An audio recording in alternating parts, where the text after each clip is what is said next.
Hello, my name is Paul Green from the University of Michigan, and I'd like to present some information on various SAE standards, both core ones and newer ones. This video is one of a series of videos on human factors, automotive human factors, automotive design standards, human-computer interaction, and a series of other related topics. I want to comment that this particular video, which has to do with SAE standards overall, is one which is extremely difficult to cover. And it's difficult to cover because there's so many different topics, and it's unlikely that any one person would know them all very well. And I have to admit that that's my case. However, I do have a pretty good sense of automotive standards and hope that I have accurately and correctly covered the content of these. If you have questions about details, then you may need to find other experts to address questions you have about particular standards. I can say that I know the automotive human factor standards quite well. With that, let me give you a sense of the overall activity, which is shown on this slide. This comes to me courtesy of Jack Polksheva of SAE, who's been very helpful in many ways in moving automotive standards ahead.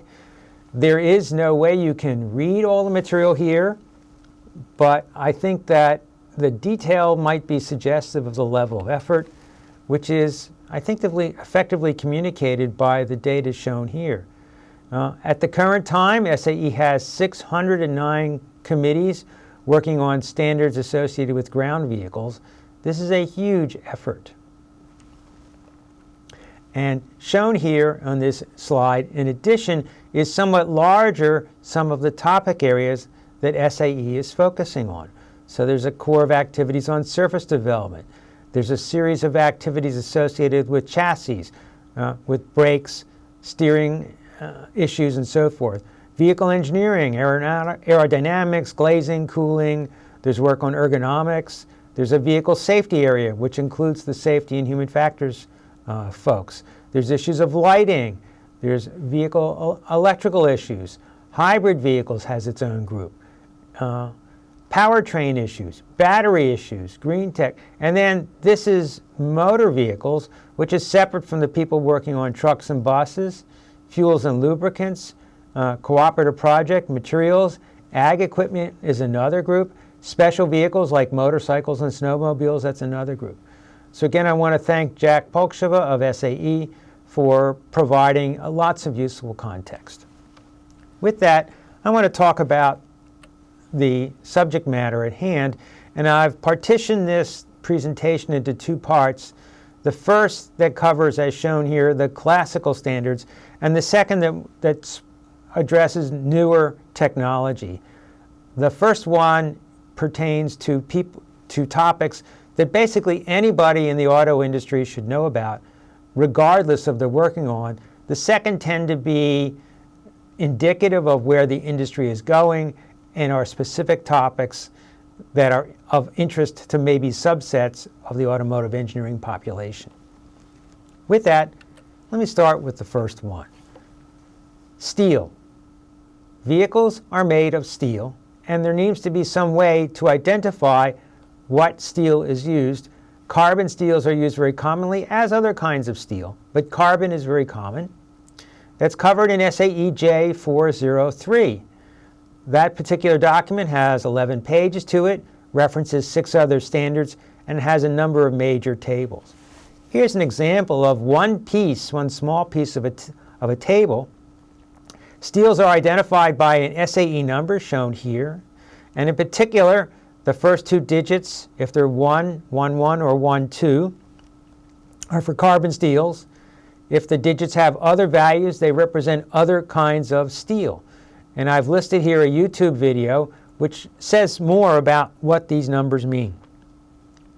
Once you know the SAE number for the steel, you can determine the chemical composition of that steel, which is really important. So cars are made of steel. We need to have some way to identify the steel used. One of many ways is in SAE J403, again, which is for carbon steels. Engines have oil. and the relevant standard for engine oil is SAE J403. For oil, we are particularly interested in oil viscosity. Again, this is a fairly brief document, but references other standards and has other documents and relates to the ASTM testing methods that are used to identify oil characteristics. In brief, the more viscous an oil is, the thicker it is, the more resistant to flow it is, the higher the number in the SAE grade. The SAE grade consists of two numbers, a winter grade and a summer grade, and basically this means low temperature and high temperature. Now when you look at it, you say, this doesn't make any sense. Why should the oil, why are these numbers the way they are? Why isn't the viscosity the same in all conditions? The notion is in winter, the engine is cold and it will be more difficult to start. So at that point, you'd like an oil that's not very viscous. When the engine warms up, and it's going to be easier to get more oil to move about, but also that the wear on the parts is going to be greater because the engine's running at greater speed. You'd like to have an oil that's somewhat more viscous, that does a better job of coating the parts. And of course, because the engine's moving much more quickly, it's the issue of resistance due to the oil and its viscosity is less likely to be a problem. That's why the numbers the way they are. I've given you a link to a website where this is explained in somewhat greater detail. To give you a sense of what this is really like, let me just play a short video. It's not very exciting, but I think it gives you a sense of the particular issue. So here's a picture of various oils of various viscosity. They're all poured in the same manner. Here's 0W30, 5W30, and you can see that as the viscosity changes, the number increases, then the oil indeed pours much more slowly, and you can see these differences are rather dramatic. Here's data drawn from that SAE spec to kind of give you a sense of the technical details. Here's the grade, here's the various temperatures at which it's the various low temperature performance, and its viscosity, its shear rate, and other characteristics. Again, these are specified in great detail in the SAE document. So oil viscosity is a simple but important characteristic for an internal combustion engine. If it's not lubricated, it will fail. Tire specifications. All cars have tires, and tire specifications are identified by some kind of number, as shown here. So for example, that number has in it the service type, car, passenger car, or light truck, the width of the tire in millimeters, the width to height ratio, the kind of tire it is. Here, radials are pretty typical. The rim diameter, the load index, and the speed rating. This has to do with what kind of load and at what speeds a tire is designed to function. That information is contained in SAE standard J918. Fairly short, only one reference, but here's the data. Those numbers correspond, the load range corresponds to the load that it can take under various conditions and various speeds. SAE J918, very central to designing motor vehicles. In addition, 918 talks about the tire pressures that are appropriate, again as a function of the load range, which is identified by letters. We need to be able to specify where something is located in a vehicle and give its coordinates, and that's identified by SAE J182. There's a coordinate system shown here and shown here on the graphic of the vehicle. And so there's a plane, a horizontal plane on which the vehicle sits, and a vertical coordinate. If we couldn't identify an absolute coordinates where an object in a vehicle was located, we would be in great trouble. Typically, we use the right-hand coordinate system, x being positive backwards, so x increases this way, but it may not be 0 on the vehicle. That is, for a variety of reasons, sometimes it's useful to have the x coordinate, the origin, some distance in front of the vehicle, and z is slightly below the vehicle for all loaded conditions. It's because the position depends upon the load on the vehicle. And for Z, plus is up. SAE J1100 talks about vehicle dimensions. This is a rather substantial document of 127 pages, references other standards, and has on the order of 300 dimensions. This is a particularly important standard for anybody saying anything about a vehicle, because the names of various dimensions and so forth are absolutely well defined. And people who write papers about automotive design and don't use the standard names or dimensions have really ignored an important automotive engineering recommended practice. And so I should comment that this document, J1100, references back to the document I just described, J182, because it uses the same coordinate system. And as indicated here, dimensions are related to the base vehicle at curb weight, and there's some other issues about it. So I would emphasize that anybody who's doing anything in the auto industry ought to use the correct terms and dimensions to describe those on a vehicle, and those are in this document, J1100. I would not suggest that anybody should memorize this document, but at least they should use the correct names. So for example, people talk about the belt line. Well, what is the belt line? Here's where it's defined. And again, I want to focus on using correct names, not names that people who don't know what's going on would use because they don't know the name for a part or an object or some dimensional detail. If an engineer goes to talk to a technician and doesn't know the name of something, their credibility is shot. Here's an example of one page from that particular document. You can see the dimensions. There's a coding system. So H is in one dimension, it's heights. L is lengths. And there are sort of reference points, like BOFR is ball of the foot at a particular position. SGRP is another reference point. And so therefore, if one describes some dimension in a vehicle for getting in and getting out, ingress and egress, for the location of some object on the vehicle, it's really important to reference these standard dimensions. And again, this is just one page of one table of data from over 100 pages of references, dimensions, and information that pertains to a motor vehicle. So if you're referencing something on a motor vehicle, please use the accepted dimensions and terminology. SAE J670 is vehicle dynamics. Again, this is a pretty substantial document. It references a number of other standards and has other references. It's for passenger cars, and it too has a reference system which links back to the previous one. But for motions relating to the vehicle, you do need an axis system to describe where things move and how. Here's some additional information from that describe the various vectors and the names for motions of the vehicle. So again, as one describes what a vehicle does, then you want to get the names of the terms consistent with what's accepted automotive engineering practice. You don't want to make up new terms.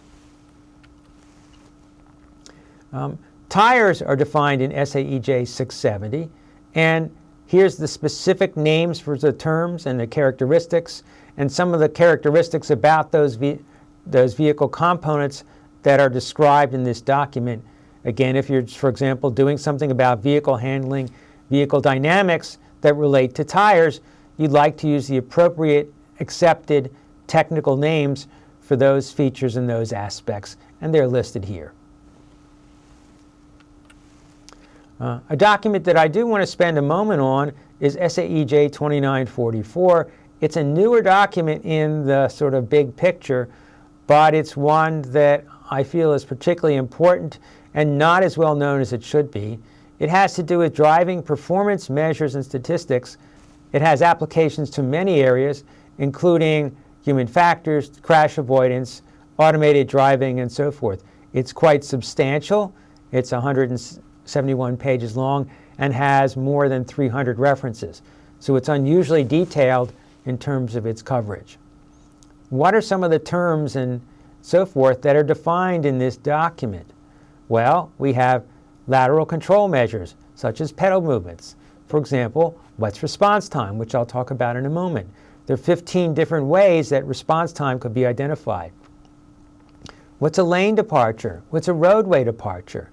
How do we describe their number, their magnitude? What's time to line crossing? What measures do we have associated with lane changes, such as their number, their duration, their urgency, and so forth? How do we describe longitudinal control? Steering wheel movement, steering wheel reaction time, steering wheel, the number of reversals, steering entropy. How about measures related to gap? What kinds of time to collision measures are there? The minimum, the exposed, required acceleration, and so forth.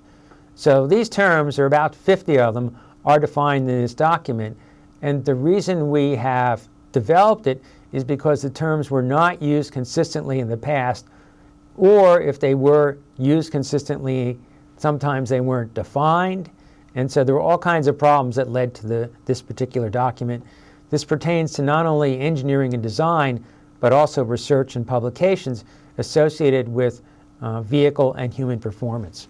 Now let me give you just one slight example.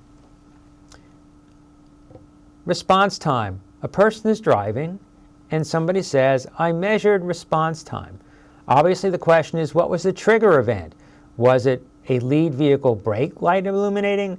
Was a lead vehicle decelerating at some position? Was it some lateral movement of a vehicle and how much, and so forth? So there are all kinds of questions about what was the trigger, the stimulus for that response. But equally difficult is identifying when the response ended. How long, when do you stop the clock for response time? So we could have three initial conditions. Either the driver could have their foot on the accelerator, they could have their foot on the brake, or they could have their foot in neither places. For example, they're operating on adaptive cruise control and their foot is on the floor. Well, what is the end point? Imagine hypothetically that their foot is on the accelerator. Then is the end point of the response time when the accelerator moves by some amount, say 5%? Is it when the accelerator is completely released? Is it when they have contacted the brake pedal? Is it when they push the brake pedal some amount, say on the order of 8%, 10%, and the brake lights illuminate? Is it when the brake has reached some value, say 75%, or maximum, or some other measure or indicator as listed here? So what seems like a simple concept, brake reaction time or response time as defined here, is actually more complicated because there's so many different places that could be the end point and the start point. And what is important to mention is that there are practical and large differences between them. Depending upon how it's defined, it's not unusual to talk about a response time being on the order of a second to a second and a half. But the differences between when the accelerator first moves, the accelerator is released, the brake is first contacted, and the brake lights are illuminated, and some level of brake force application is reached, depending on the value, could be as large as 50% of the measured value. So when you have some 50% error, depending upon how a term is defined, that's rather significant for engineering. So therefore, using the term response time without defining what you mean creates real problems. So therefore, the way we've done it is that when you talk about response time in this particular document, you'd say response time as defined by SAE J2944, and then you give the option number, which identifies both the starting position and the ending position that was appropriate for that particular measure. One other example.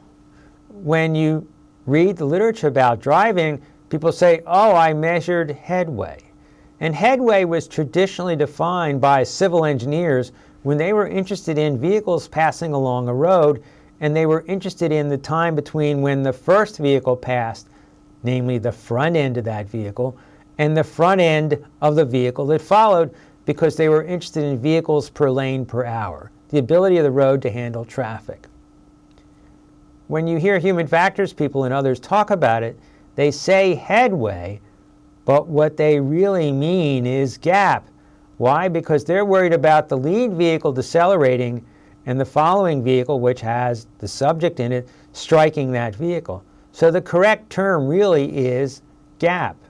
In addition, headway can actually be measured multiple ways. The traditional way is front end to front end, but it could be rear end to rear end, or it could be some other combination like front axle to front axle.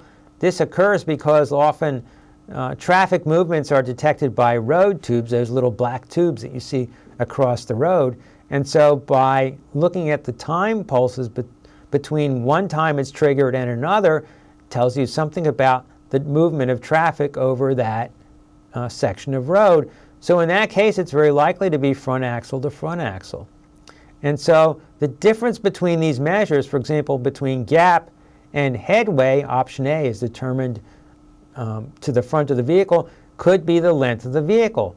If it's a tractor trailer, that could be a 55-foot difference in the measure collected. Also, that in driving simulators, sometimes what we call headway is actually the measure to represent the center of gravity to center of gravity difference, because the computations about vehicle position were done based on vehicle dynamics considerations, in which case it often makes sense to use the center of gravity. In other times, when we're interested in collisions, we talk about spatial center to spatial center, and so that's sometimes referred to as headway. So here we have 6 different things which in theory in some paper could be defined as headway, and yet they're all physically different. So my argument is, don't use the word headway, use the terms center of gravity separation, spatial center separation, gap, or headway, and the 3 options that's appropriate for the particular measure that's of interest. Next example of an important core standard is SAE J1978, which has to do with onboard diagnostics. Here's an example of the connector that you may have seen that's usually towards the left side at the bottom of your instrument panel, and this is used for collecting data about the functioning of your vehicle. There's a particular code that you get from this. Here's the structure of the code, and here's what these kinds of things mean.